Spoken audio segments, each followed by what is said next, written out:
could be recorded. Okay. An overview. There are two basic accounting types, you know, that financial and managerial accounting.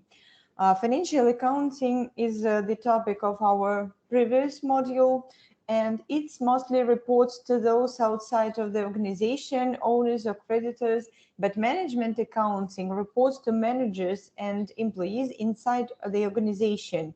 So it is designed for planning, controlling, and decision making.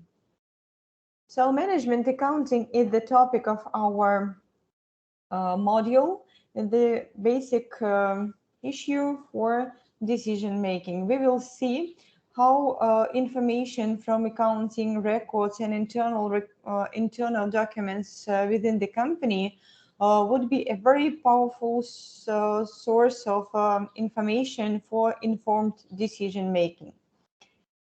What is management accounting? According to the CIMA definition, management accounting in the process. So it's not the result, it's the process of identification, measurement, accumulation, analysis, preparation, interpretation, and communication of information used by management to plan, evaluate, and control within an entity. So management accounting is related to the following functions. The first function is an identification. It is the recognition and evaluation of business transactions and other economic events for appropriate accounting action. So as an accountant, you should be able to recognize whether this fact is an economic event or not. So from financial accounting, you know that the same approach financial accountants are using for transactions.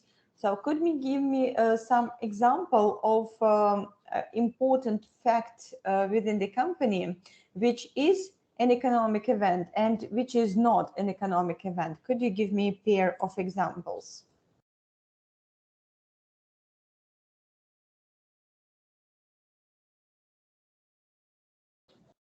How can you decide whether this fact is an economic event or not? So this is a task of management accounting, and if you would be making some functions of management accounting, so you will be able to solve this task.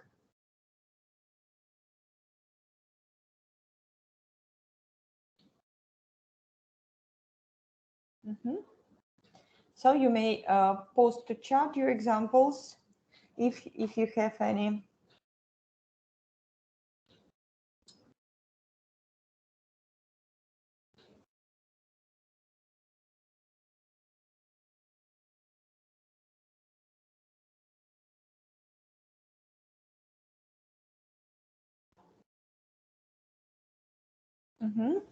And exchange rates or tax rates. Yes, but these, you're right, that very important facts may affect the business of the company, but they occur outside of the company. But if we will speak about the internal business of the company, we can find several sufficient facts that are not listed as economic events. For example, signing a contract with a specific companies. For example, you have some claims regarding future communications with specific partner. You have signed a contract, but your collaboration will start, for example, in a year. This is a very important fact for your company because you know that in a specified period you will be provided with lots of orders. But now when you simply sign this document, it is not an economic event. Money transactions, these are economic events, of course, because they should be immediately included into our accounting records. Tender procedure, yes, it could be an example of sufficient fact, but not an economic event until you win this tender and obtain the contract. So management accounting is different from financial accounting here because it could make some pre-identification. So these contracts that could happen in future should be listed in a special document and used when you make the budget. Although financial accounting is not using those events until they occur. So this is the first and very important difference between financial accounting and management accounting. Second step of management accounting is measurement. So the qualification including estimates of business transactions or other economic events that have occurred or may occur. So measurement means that you convert into monetary value every economic event that is in progress now or maybe our economic event in future. So we can estimate the potential benefit from this economic event. We could estimate potential cost of this economic event and compare this benefit from the and the cost, deciding whether we can generate profit for the business.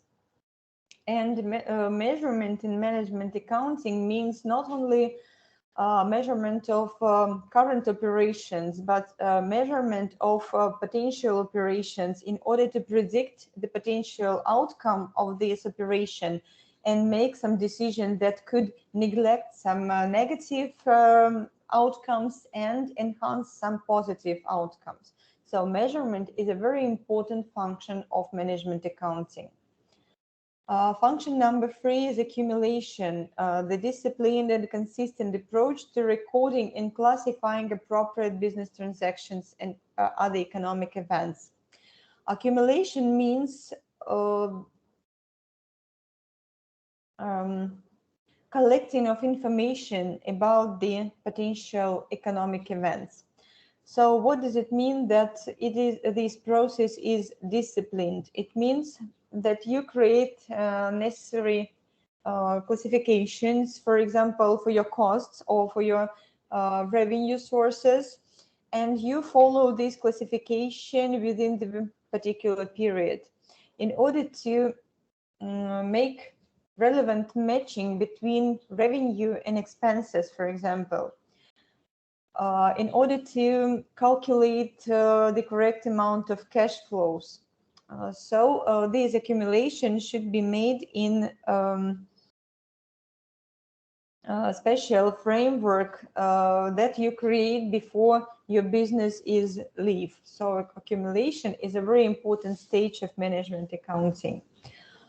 Analysis means that you determine the resources for your operations and the relationships of reported activities with other economic events and circumstances. So you can analyze the information that came from previous stages and decide what resources are needed and what resources could be cut for the next period and so on. Preparation and interpretation means that it is the meaningful coordination of accounting and planning data to identify a need of information presented in a logical format. So you should prepare your analyzed data and interpret it for your users, for example, for your boss or for your employees, if you decide to use this information to establish some goals for your team. So this information is very important, and you can choose the specified focus for your interpretation that is somehow coordinated with the company's strategy, mission, or values that company is using in its business. So communication is the last but a very important stage of management accounting, which is designed for reporting of pertinent information to management and others for internal and external users. So through information, you make communication.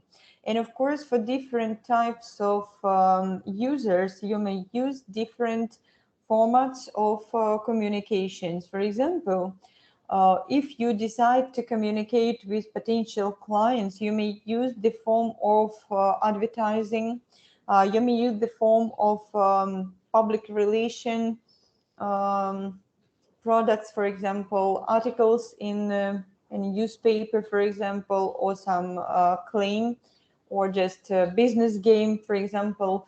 L'Oreal is always organizing business game for anyone who wants to try how to make business within the company. So they also organize cases, championships, and so on.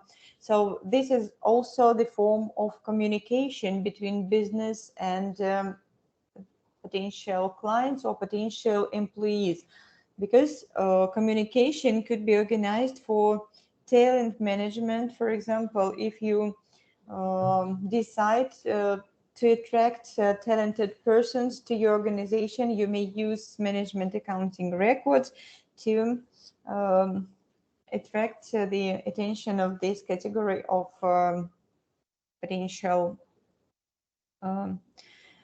contractors. So if you want to communicate with your head of the organization, you may prepare one type of the report, and if you want to communicate with employees or talented people, you should prepare something different.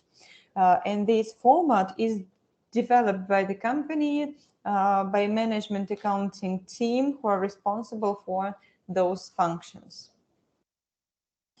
So here you can see what management accounting is actually doing. So provides data, modifies data, analyzes data, serves as means of communication, facilitates control. Also, management accounting helps to organize the control through budgetary control and standard costing. So management accounting develops special instrument to provide a controlling function to make this business stable and to react to the changes in environment. So you need to use these functions to fix problems and to decide what is better to change in future in order to avoid those problems. For example, if you make different types of products and analyze only the total revenue, it would be unclear what product is profitable and what is not, and what are reasons of this process.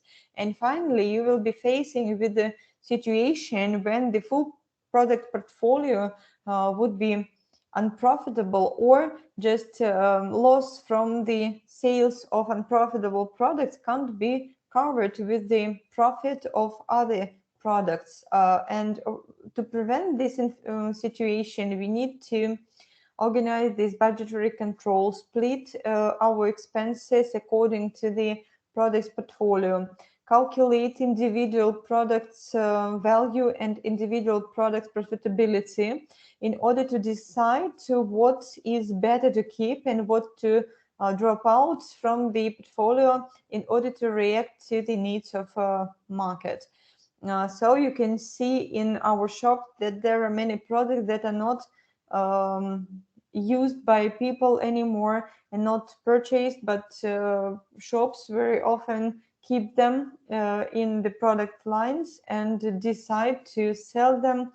And finally, it's just a stock that very fast became unsold stock and unnecessary stock.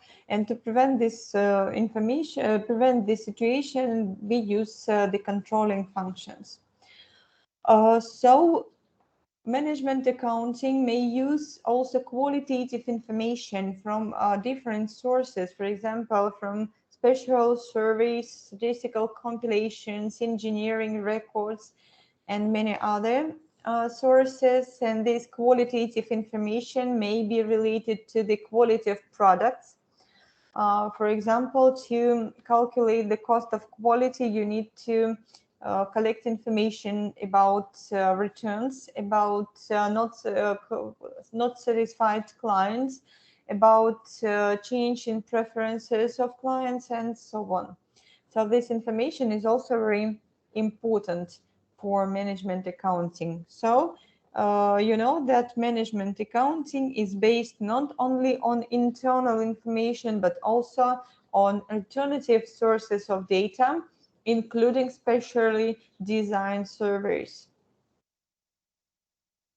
Management accounting managers are working with three basic functions, and the first one is planning. Planning is related to all three components of the business process: marketing, operations management, and human resource management, because these functions are the most active within the company's business and the most important. So while we are planning, we can ask several important questions. For example, marketing department could ask how much should be budget for TV, print, and internet advertising. How many salespeople should be planned to hire to serve a new territory?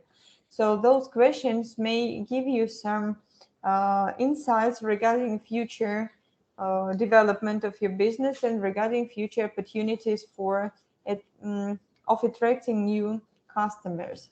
For example, if the company is developing a very famous IT product, so maybe it's not necessary to use TV at all, so TV advertising.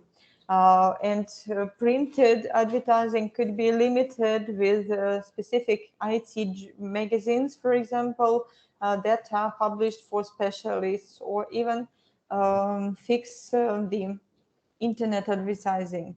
But operation management could ask different questions. For example, how many units should we plan to produce next period? So they could analyze the total production process and could understand how to connect the marketing plans and operational opportunities, how to connect our potential number of clients that we plan to attract with the possibilities to produce the particular number of products that could be sold. Otherwise, company will lose if they wouldn't be connected. If they won't be connected, company will lose reputation and potential revenue. For example, if the business is producing some, maybe very popular book, and they decide to attract new customers to this book and decide to make some specific illustrations or convert this book into a specific format. Maybe it would be a pocket format or something like that. And they placed lots of advertisements everywhere where this target audience is presenting. And finally, when they receive lots of orders, they realized that they cannot produce the required number of books. So what will happen next? Next, we will know that those clients that are disappointing would never come back. If we even produce lots of those books later, if we produce some other books, they are not our clients anymore. So they do not trust that this company could support its claims, and finally, for example, avoid communications with this specific company. So operation management should somehow coordinate the potential advertising outcome and possibilities of the company to produce the required number of items. Human resource management should tell how much should we plan to spend for occupational safety trainings, for example. How much should we plan to spend on employee recruitment advertising? The same story if you want to attract new talented persons and place these advertisements everywhere. And finally, those talented people would come to our organization. What should we do? If, for example, we do not organize this production process, we do not provide the interesting fields of knowledge that could absorb our talented people and give them the possibility to develop their skills. Human resource management could also work with operations and marketing in order to understand what they will do in future in total, what is the strategy of the company, what mission should we translate to society, and what values they should follow to organize the production process. So planning stage is the collaboration of all the departments in order to understand how the general line of the development of the company should be developed within the company, should be split between different activities, between different levels of responsibility and different functions. The second important measure of management accounting is the controlling area. So here we can ask also different questions. So controlling is a very important function that could help us to keep the product stable, the production process stable, that help us to find the potential sources of economy. So it would give us the possibility to understand whether we are achieving goals that are established for the specified process, and decide whether our employees are achieving their goals, not only goals within the organization, but also their potential goals for the career in total, in order to understand whether our employees are satisfied with the job, or if they are dissatisfied, they will leave the company, and the company will have specific costs related to a replacement of the talented persons. So controlling is a very important function. And the last major activity is the decision making.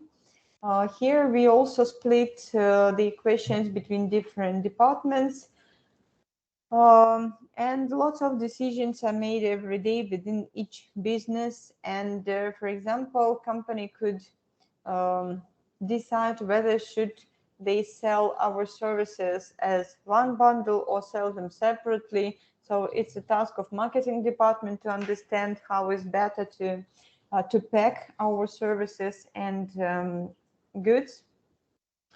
Operation department is responsible for purchase of equipment and suppliers in order to provide the high level of quality of our products and services. They should decide also whether they should keep the inventory that is staying on our warehouse, or somehow reduce this volume. And Department of Human Resource should ask whether we should hire an on-site medical staff or not. Should we hire temporary workers or full-time employees to satisfy the company's goals or not? So decision making is a very important process that also should be coordinated through marketing, operations, and human resource, because every process should be supplied not only with materials, inventories, but also with labor. And this part is very important for each business.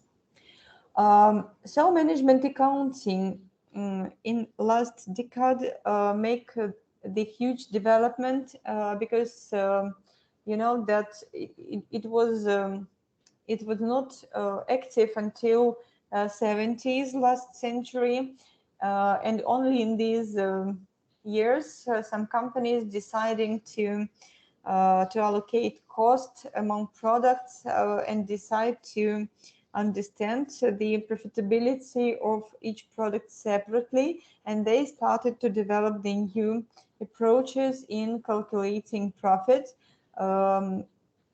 Globalization of economy moved this process very quickly because the environment became more competitive. So companies started to implement specific accounting systems in order to find the potential reasons for increasing economic efficiency of the process. And the service sector is developing very fast.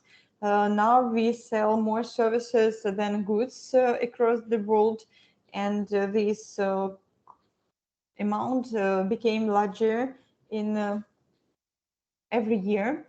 And of course, we have to do something with that. And our traditional methods that are represented by financial accounting are not relevant for services in many aspects.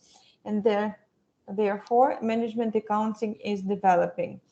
So innovative management practices also develop management accounting because the companies start to use specific formats like schedules for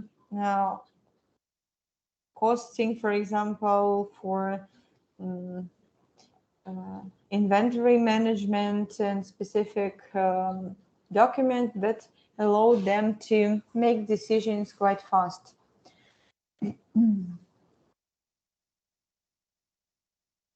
So you can see here the important words by Parker. So accounting is using for decision making and provides a clear understanding of internal processes that are taken into account. So what management accounting is providing for management actually? Of course, financial accounting is also very important, and companies can't live without financial accounting. But managerial accounting is providing information to managers and help to formulate plans, control operation, and make decisions. So if we compare financial accounting and management accounting, we can see that management accounting is mostly optional. So we will skip this point and do not use management accounting at all. And many small businesses live without management accounting, and even middle-sized businesses could live without management accounting. But if they are focused on financial results, they should use it because it makes this economic life more informed. But financial accounting is mandatory for most companies. So financial accounting is following the principles, is always backward looking, so it focuses mostly on reporting past performance correctly. And provides a high-level summary of the business. So financial accounting could provide lots of details for business analysis, and of course it's a very important source of information even for management accounting to understand how our past story would affect our future solutions. Management accounting can provide a great deal of details. For example, we can collect information about our potential clients. We can collect information about every moment of production process in order to understand how many time we are losing or how many hours our equipment is idle. It communicates many non-financial measures of performance because it's focused not only on qualitative or quantitative, but also qualitative data. So it's very detailed information, and of course, you may use it for decisions. So, speaking about the importance of management accounting, we can say that it consists of four basic blocks. And the first one is costing. That's required to support the budgets and decision making. This costing is the most important building block for other blocks, for example, for budgets and for short-term decisions. So these blocks are connected as short-term decisions are made in a current time point, but budgets are related to our future decisions. And those blocks are resulting in the understanding of risk and uncertainty in the short term to improve the quality of budgets and short-term decisions. So both budgets and short-term decisions are evaluating potential risks and reporting the potential course of action to neglect or minimize the risk.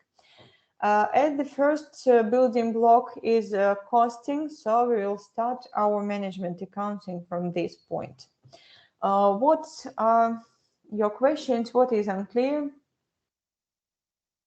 What is necessary to highlight? So please let me know.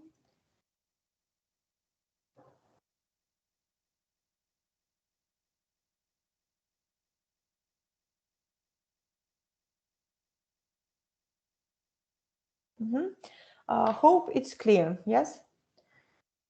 So if there are no questions, let's move to the next topic. Which is the first building block in management accounting? Just a second.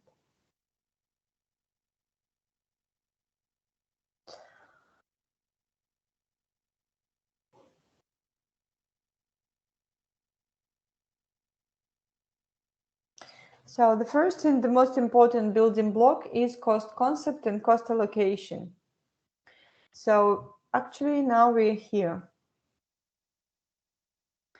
So our objectives for this topic are to understand the difference between different rationales for costing, apply the main costing concepts to organizations and cost objects, and apply costing method to determine the cost for different purposes. So here you will see different activities like questions and answers, like exercises and even puzzles. So let's start. The first objective is the definition of costing. So what does it mean to analyze costing and to use the costing concept? The term cost is used in many different ways as usual.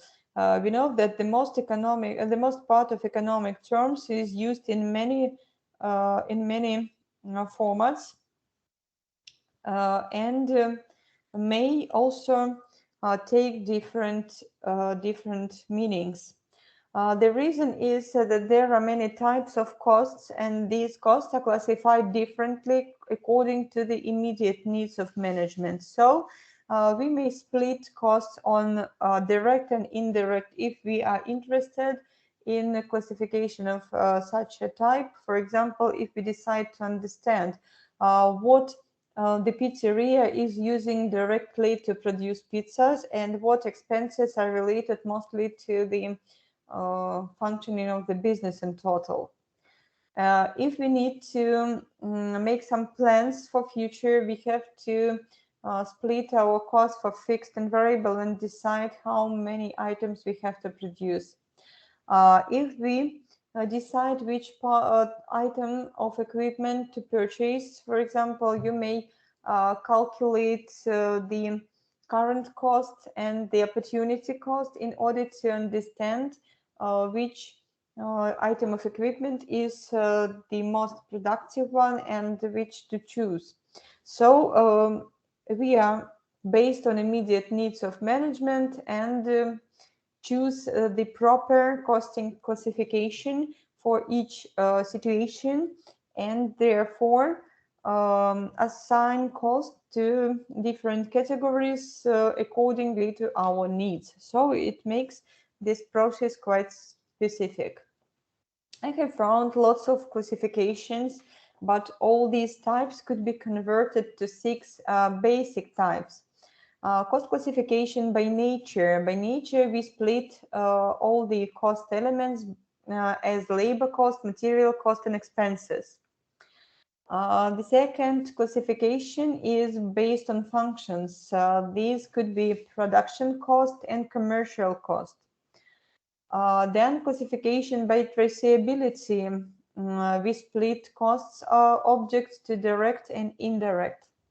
Classification by normality, normal and abnormal costs. So this principle is used by planning departments, by budget committees to understand whether this cost is normal or abnormal and whether we would have it in future or we can do something. Cost classification by time.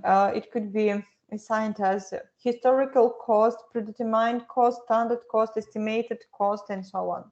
So cost classification for decision making may be different. For example, we can split cost as marginal cost, differential cost, opportunity cost, relevant cost, sunk cost, replacement cost, etc.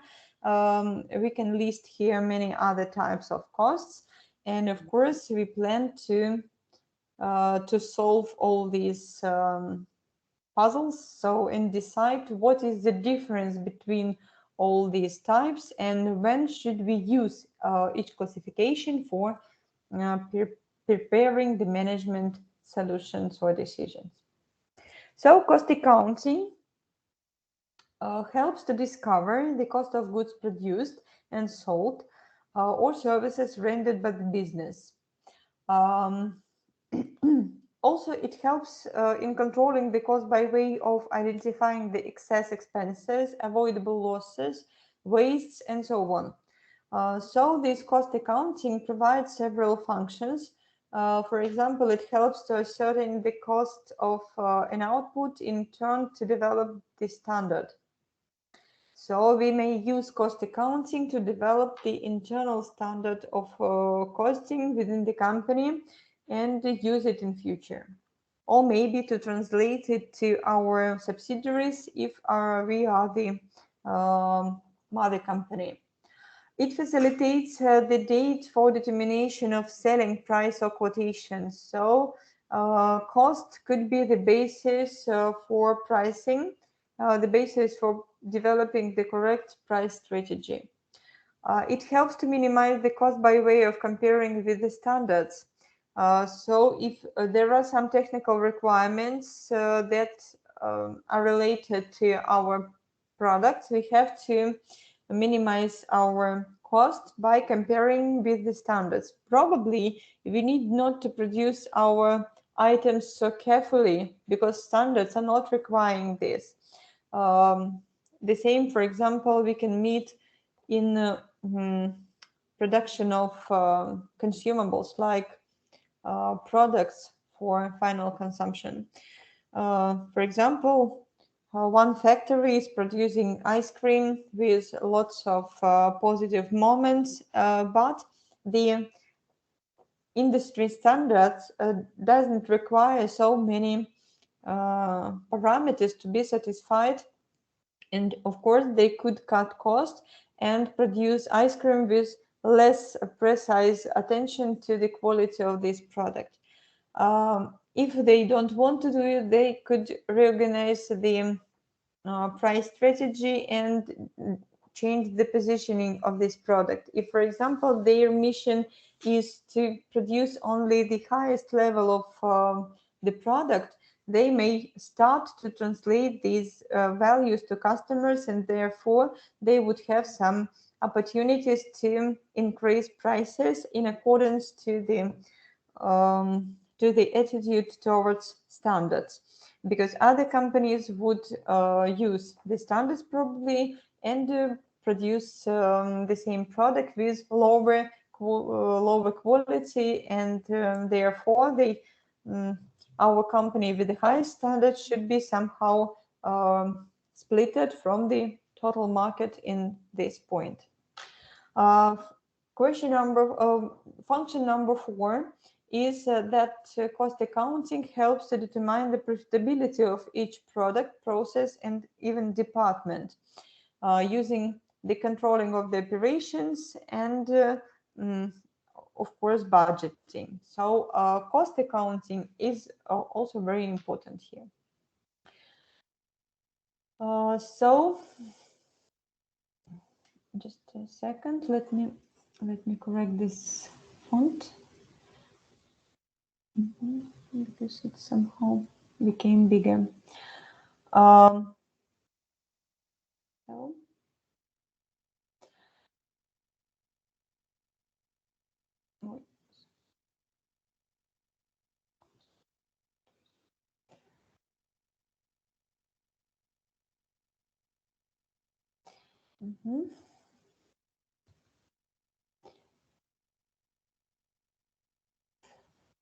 okay. Assigning cost to cost object, we use the following classification. Different cost objects are divided between direct and indirect costs. Costs that can be easily and conveniently traced to a unit of product or other cost object are direct costs. Costs that cannot be easily traced represent the indirect cost. For example, if we are speaking about ice cream, our direct cost will be milk and sugar and labor of our employees that are producing those ice cream packages. And indirect costs are related with the process in total. For example, the building rent or insurance are related to the business in total, but not physically included into the product. So the assigning cost to direct or indirect is very important in making new product lines, in calculating prices, in planning. So direct costs are consisting of two basic categories, direct materials and direct labor. Indirect costs, it is also called as manufacturing overhead, is consisting of indirect materials and indirect labor. So let's see some examples of manufacturing overhead. Examples are depreciation of manufacturing equipment, so it can't be associated with a specified unit of production. Utility cost like electricity or water supply or security, so they could be used only in total. Property taxes, insurance premiums, and other similar expenses are listed as manufacturing overhead or indirect expenses.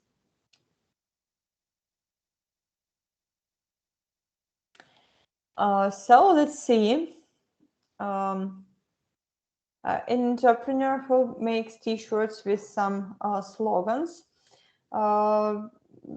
So here is the list of expenses, and let's try to split them between direct or indirect.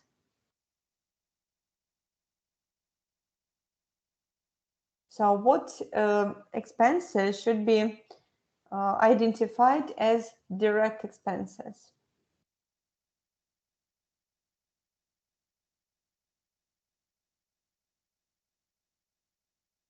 So your suggestions?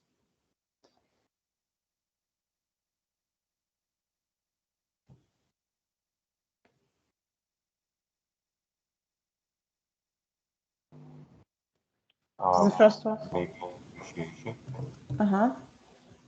Who was the first? So Arina tells that the first one is direct. White T-shirt, sure. Ekaterina, you wanted to add something?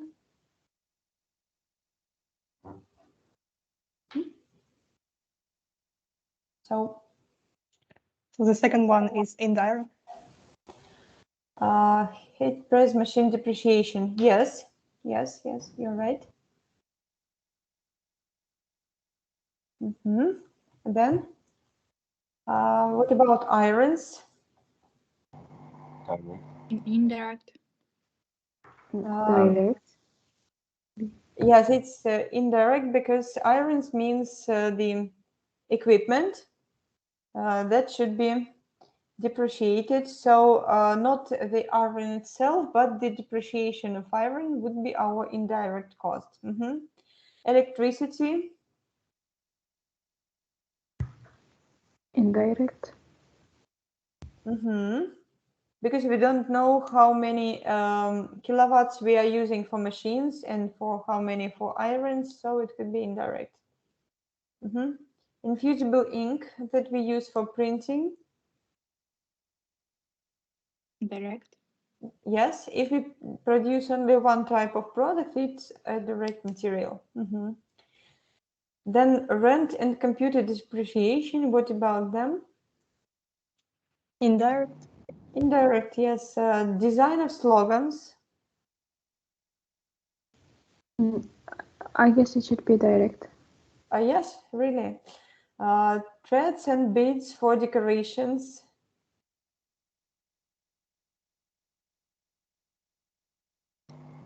Direct. Sure. Plastic bags for packaging. Direct. Direct, yes. Payment for an operator for driving a web store. Direct. What? Direct. No, indirect. I think. Indirect, yeah, because it provides the business in total. Postal service to deliver shirts and materials. Indirect. Indirect. If we cannot split them, for example, it could be indirect. Okay, it's good. Let's go to cost elements. You can see here that material, labor, and expenses could be classified as direct and indirect, and then summarized to production overheads, administrative overhead, sales overhead, and distribution overhead. So all indirect expenses could be summarized and then split to specific types of overhead. Production overhead means not indirect expenses that are related to production. For example, if we would use the supervisor help to monitor over the process, so his or her salary would be our production overhead. If we speak about administrative overheads, it means that we use some expenses to drive the business, and those expenses could be included into administrative overhead. For example, the cost of insurance of the business in total, the salary of the general director of the firm. It should be an administrative overhead. Sales overhead, for example, salary of sales manager is a sales overhead. Transport service to provide the delivery of advertising materials to an exhibition, for example. It could be the sales overhead as well. Distribution overheads could be related with the distribution of products to clients. For example, it could be some outstanding local point of collecting orders, for example, or some consulting services for clients in order to increase the level of sales, or some distributional expenses that are related to delivery and distribution. For example, the cost of signing contract, the cost of legal help to prepare this contract with a specified client, or maybe transport service that is delivering documents from our client to our office. So all these expenses could be classified as different types of overheads. Why it is so important to split indirect expenses to different types of overheads? It's very important for budgeting. Later we will use this information to prepare the master budget and to allocate costs exactly. If our business is driving several directions of this business, we should use this classification to correctly split expenses between different branches of our business. For example, if our company is producing ice cream and the second direction of the business is production of cookies, for example. Production overhead could be related to the specified production process. For example, there could be separate overheads for producing ice cream and for producing cookies, because they would be using different suppliers, they would be using different common materials. For example, ice cream would use ice, and cookies would use ovens, for example, and service of those ovens are not related to ice cream and should be allocated within this production system. Then when we sell ice cream and cookies, we mostly sell them to different clients, and sales overhead should be correctly split between production of ice cream and production of cookies. Distribution expenses are also different, because to deliver ice creams we use refrigerators, and deliver cookies we can use ordinal tracks, and distribution cost would be different. And administration could be split also between different directions of the business and allocated correctly on the cost of each item. So that's why we do use so many types of overheads. The second classification of the cost is related to the division of cost elements to prime cost and conversion cost. Prime costs are the costs directly incurred to create a product or service. Prime costs are the same as direct costs, so they are consisting of direct material and direct labor. So it's a prime cost. The conversion cost is a cost of conversion direct materials into products. Actually, it's sum of direct labor and manufacturing overhead. And you know that if we sum up prime cost and conversion cost, we never get to the total cost. So it's not reasonable to sum up them, because direct labor is used for prime cost and for conversion cost. This category is important to be included into each type of the cost. So conversion cost will give us the opportunity to understand how many rubles or dollars we use to convert materials into products. And prime costs are needed to understand without what expenses we cannot start the production even.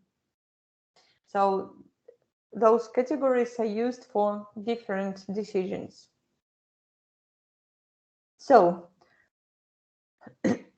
for external financial statements, we do use the following classification. We split our cost between products or inventoriable cost and period expensed cost. So for product costs, we use direct materials, direct labor, and manufacturing overhead. And for period costs, we use non-manufacturing costs, selling costs, and administrative costs. So this is one more classification of the cost, which is important for external statements. So For manufacturing companies, we can calculate manufacturing costs or product costs as raw materials, work in process, and finished goods cost. So are you familiar with those categories from financial accounting?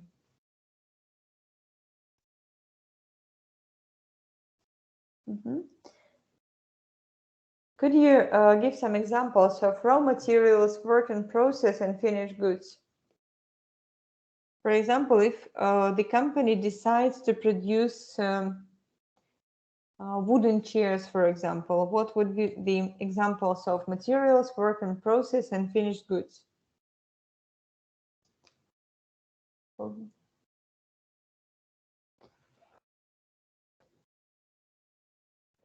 Maybe raw material is a wood, or work in process is some part of this chair made, and finished goods costs as like the full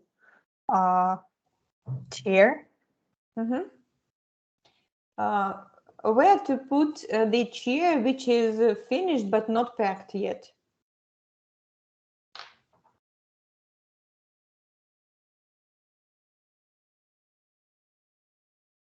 It will To still what be part category we of will finished goods. assign it? Will it still be in finished goods? Work in process or finished goods? If we completed this chair but do not pack. I think it's work in process. Sure, a work in process, because unpacked, our chair is not ready for delivery. But only in this case, when the product is fully prepared for delivery, it could be transferred to a finished goods account.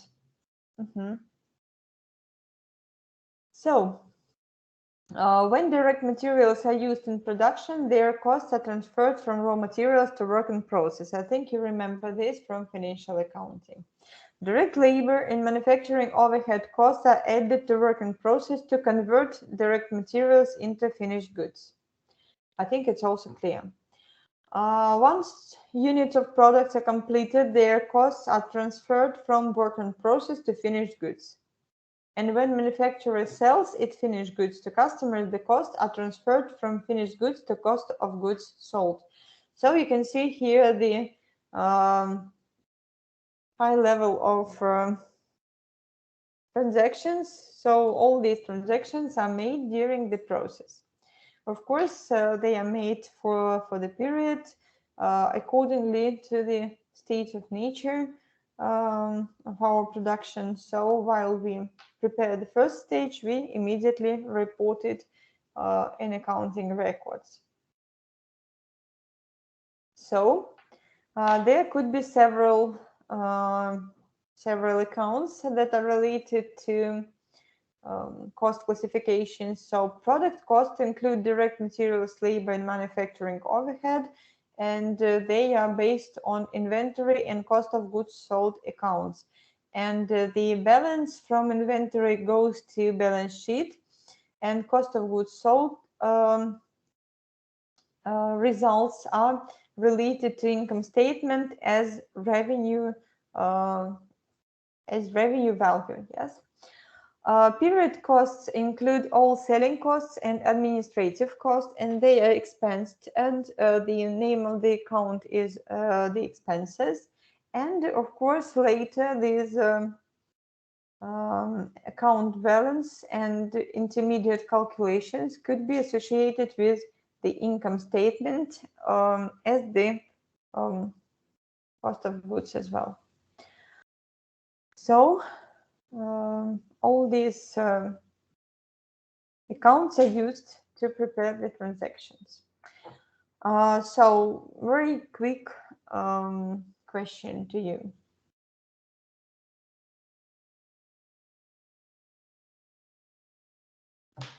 So let's think just 30 seconds and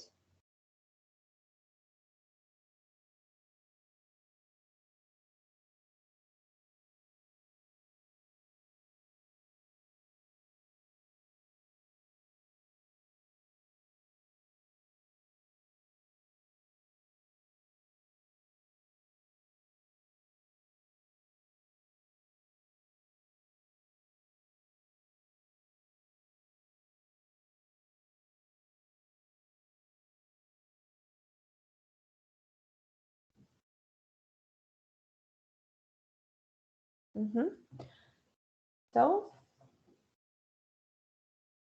please check yourself. This is a correct version.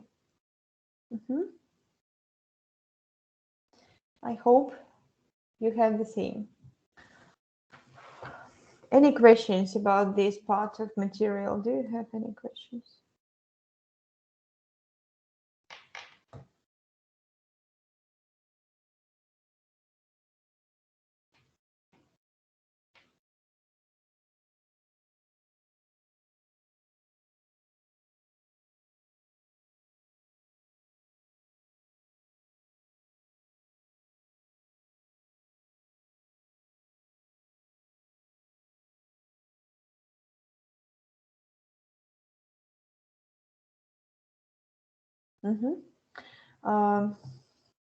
So as our chat is empty and auditory is silent, I decide that there is no questions. Okay. Let's continue. The second and a very important, or not the second, but one more classification, which is extremely important, is the classification of costs according to the cost behavior principle. So according to this principle, we split cost objects to variable costs that are proportional to activity of the business, fixed cost that is constant in total, and mixed cost that has variable and fixed elements together. And our task is to understand this nature of the cost and split it between the first two categories. Cost behavior analysis refers to management attempt to understand how operating costs change in relation to a change in organization's level of activity. So these costs may include direct materials, labor, and overhead costs that are incurred from developing a product, and management performs cost behavior analysis through mathematics and statistics. So here you can see the line which is representing cost behavior. So how total cost is changing over time. Of course, it's not total sales revenue, but total cost. So we can see that 500 units is the fixed cost, and 8.33 is the variable cost per unit, which is defining the angle of this line. So mathematics is used to calculate the parameters of this line in order to analyze the cost correctly. So fixed costs are incurred regularly and are unlikely to fluctuate over time. Examples of fixed costs could be overhead costs like rent, interest expenses, direct labor cost. And as production volume is increasing, total fixed cost is not changing. But if production volume is increasing, the cost per unit is decreasing. So fixed cost per unit is decreasing with the increase of production volume, and this effect is named as the economy of scope. Yes, when we increase the volume of production, each unit in fixed cost became less expensive for the company. So types of fixed costs could be committed and discretionary. Committed are long-term and expenses that cannot be significantly reduced in the short term. For example, if you rent a warehouse or rent factory premises, you cannot significantly change these costs because it's difficult. You need to move your business to another place. Discretionary may be altered in the short term by current managerial decisions. So you may make some decisions and somehow reduce this cost. Let's see It is also related to the definition of the relevant range. So relevant range of activity for a fixed cost is the range of activity over which the graph of the cost is flat. So you know that, for example, if you decide to sew dresses and rent a small area to produce, I don't know, $30,000 serving dresses. You may also produce more dresses using the same area, and but sometimes there would be a moment when you cannot produce more items on the same area. For example, you would be facing with the problem of space, purchasing the additional unit of equipment because you have no place to fix your item of equipment and start producing more items. And starting from this moment, you need to get more rented area and start producing on another level of rent cost. If, for example, you enhance your production and finally you will find the point where this rented area is not suitable for your business anymore, and you should rent one more unit of space, and therefore you have some periods when your rented area expense is the same, but it could be changed periodically with the increase of a number of items of that you produced. And oops, what is this? Just a second. Curvilinear function is not like we can see here. Oops, what happened with my curve? Just a moment. What happened with this?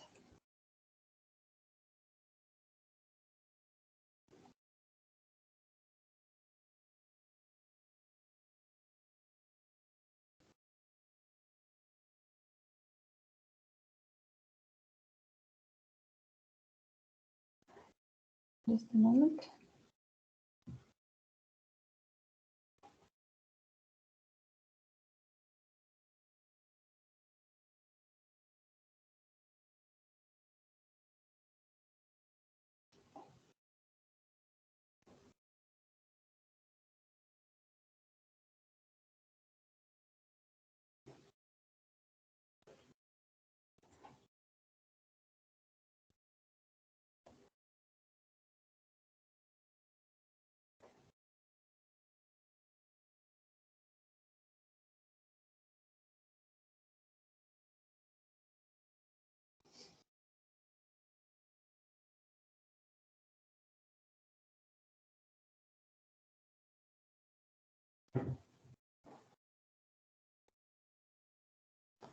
So, second.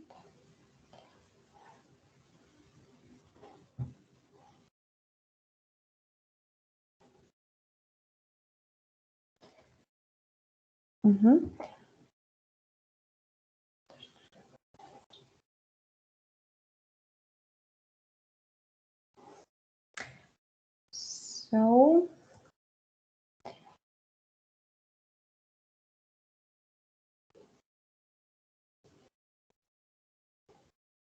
sorry, that's not what I wanted. It's not what I wanted to share with you. Just a second. It's not even.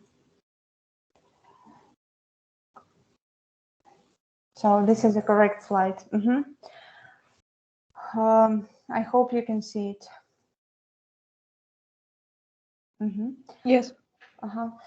So as our economic function is usually a curvilinear issue, so we may be facing with the lack of space in the process of making more items, but finally we can make some decisions only once per a specified period, and that's why relevant range is mostly defined for the specific period as the flat amount, because we can't rent 0.5, for example, square meters. Yes, we can rent only 1 meter more than we now are renting. And that's why, although our curve is not flat, our relevant range is actually flat. And this is the accountant's straight line approximation of this curve linear relationship between activity and total cost. So within specified relevant range, we assume that the relation between activity and total cost is approximated with a straight line. So do you have some statistics curves at the moment? Or econometrics? Yes, statistic, not econometric. Statistics, yeah. And whether correlation analysis is already performed. What is your current topic?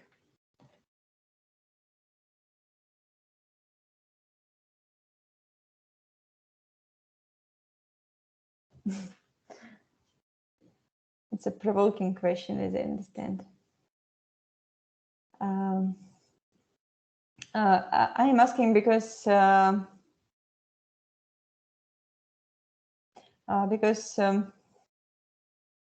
we will use statistical methods to make those approximations and to calculate necessary values for management accounting as well. Actually, management accounting is very often using statistics and statistical analysis in order to predict some outcomes from different factors and to allocate resources correctly, for example, and to calculate the percentage growth for the business and so on. So it could be used. So variable costs are expenses that vary with production output. So they are straightly related to the production volume. So variable cost per unit means how many dollars we need to involve to produce one more item. And variable costs are constant per unit and increasing per total output. So I think it's clear. So costs, fixed and variable costs are very important to analyze the cost of goods sold and cost of services sold. And each block is associated with a single unit of sale, including the cost of materials used and including the cost of labor used. And other variable costs could include commissions or other compensation based on sales volume. For example, when you pay to your sales manager per each unit that is sold, for example, you can see this policy in selling automobiles. You can see that every manager is responsible for selling the particular item. And if this item is sold, the commission is going to the sales representative who is signing the contract. Shipping and handling charges are also included into the variable cost because they are associated with each individual unit. So to sum up all the presented above, cost classification is used for predicting the cost behavior in future or in a current period. Behavior would be associated with total amount of units and with the single unit. So variable cost is a total per unit, but changing in total cost. But fixed expenses are fixed for the total output, but are reducing with the increase of production output. I think it's pretty clear. And this is the most important issue regarding cost classification related to variable and fixed cost. Let's make a quick check number 2 and stop here because our time is almost over. How do you think which one is correct?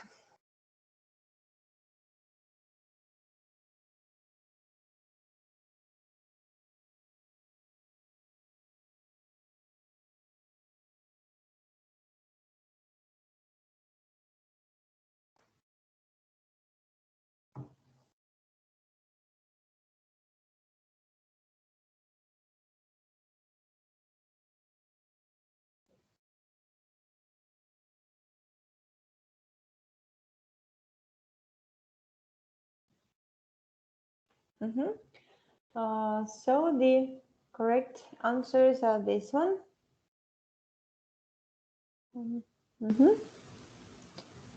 I think it's quite clear why.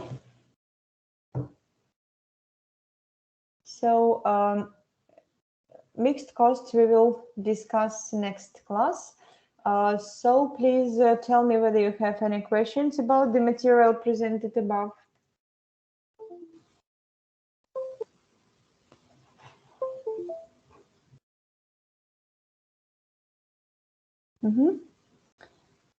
So do you have any questions?